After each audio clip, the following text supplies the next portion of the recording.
Presiden Joko Widodo meninjau proyek Mass Rapid Transit Jakarta Fase 2.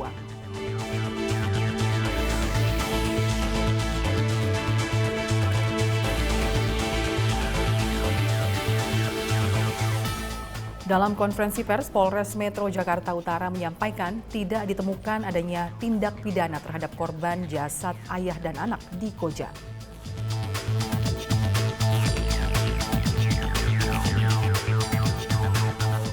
Polres Samarinda menggelar simulasi sistem pengamanan kota dan deklarasi pemilu damai.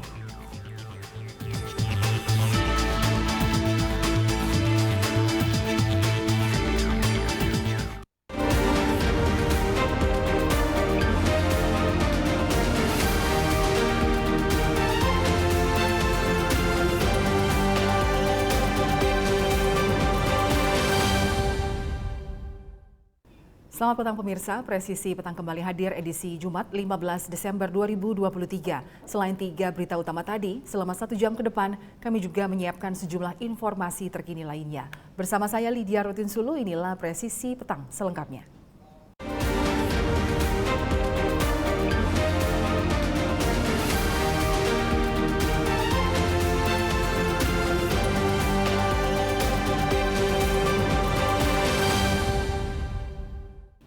Presiden Republik Indonesia Joko Widodo meninjau pembangunan Mass Rapid Transit atau MRT Jakarta Fase 2 di Stasiun Monas, Jakarta pada hari ini, 15 Desember.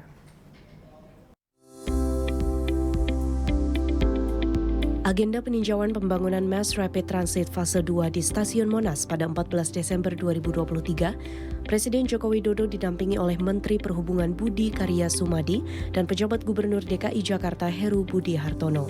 Ditargetkan akan selesai pada tahun 2027 dan nantinya konstruksi akan dilakukan ke fase 2B.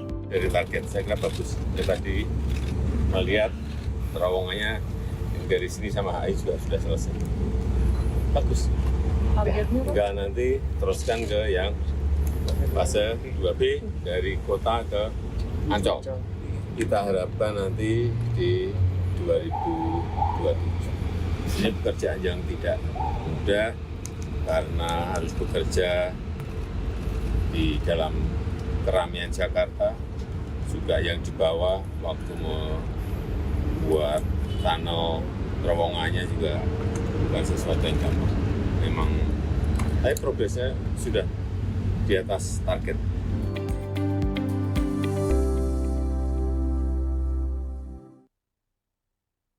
Dalam konferensi pers pada tanggal 15 Desember, Kapolres Metro Jakarta Utara, Kombes Pol Gideon Arif Setiawan menyampaikan keterangan terkait perkembangan kasus penemuan jasad ayah dan anak yang membusuk di Koja, Jakarta Utara pada 28 Oktober lalu. Dalam kasus ini, Kapolres Metro Jakarta Utara menegaskan bahwa tidak ditemukan adanya tindak pidana terhadap korban. Kapolres Metro Jakarta Utara Kombes Pol Gideon Arif Setiawan melaksanakan konferensi pers terkait dengan perkembangan kasus penemuan jasad ayah dan anak membusuk di Koja, Jakarta Utara pada tanggal 28 Oktober 2023 lalu. Dalam mengungkap kasus ini, pihak kepolisian telah melakukan olah TKP dengan langkah-langkah yang komprehensif dan melibatkan beberapa ahli. Dalam kesempatan ini, Kombes Pol Gideon Arif Setiawan menyampaikan, di dalam olah TKP melalui pemeriksaan CCTV dan pemeriksaan DNA, tidak ditemukan adanya DNA lain kecuali DNA dari keluarga inti atau 4 orang yang ditemukan di TKP. Berdasarkan hasil analisa, korban atas nama Hamka, 50 tahun, meninggal lebih dulu dibandingkan Abid, anaknya yang berusia 10 bulan. Diduga jenazah atas nama Insinyur Hamka meninggal pada tanggal 20 Oktober 2023. Lalu pertanyaannya, kenapa tidak ada upaya permintaan tolong atau kenapa tidak ada upaya untuk memberikan pertolongan kepada korban ketika meninggal? Nanti akan dijelaskan oleh tim ahli. Kondisi korban meninggal dari hasil pemeriksaan karena sakit. Lebih detailnya nanti sakitnya apa, karena ada istilah-istilah kedokteran yang harus dijelaskan oleh tim ahli. Lalu terhadap korban atas nama Abid juga ditemukan meninggal dunia kalau dari analisanya lebih dulu si bapak meninggal dunia, kemudian anaknya, kurang lebih terpaut 3 hari. Kondisi anak adalah lambung kosong atau tidak berisi makanan. Lalu yang dulu saya sampaikan ada luka di bibir, tetapi harus menunggu pemeriksaan jaringan. Ternyata dari pemeriksaan jaringan bukan luka, tapi ada, karena sudah terjadi pembusukan, ada kerusakan jaringan.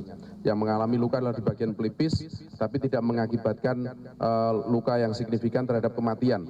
Tengkoraknya juga masih utuh, sehingga penyebab kematiannya dinilai wajar karena kecelakaan ringan dan mungkin karena daya tahan tubuh si anak yang tidak mencukupi. Dari hasil penyelidikan, penyidik menyimpulkan kematian kedua korban merupakan kematian yang wajar karena sakit dan tidak ditemukan adanya peristiwa pidana. Sedangkan saksi hidup atau istri korban atas nama Nur Hikmah pada saat itu tidak dapat melakukan pertolongan karena kondisi fisik dan psikis yang tidak memungkinkan untuk melakukan penyelamatan, sehingga saksi bersama kedua jenazah selama 8 hari. Saat ini, pihak kepolisian sudah menutup kasus ini. Dari Jakarta, Jelamtita Baskara, Fajar Mardiansyah melaporkan untuk Polri TV. Pemirsa tetaplah bersama kami, Presisi Petang akan segera kembali.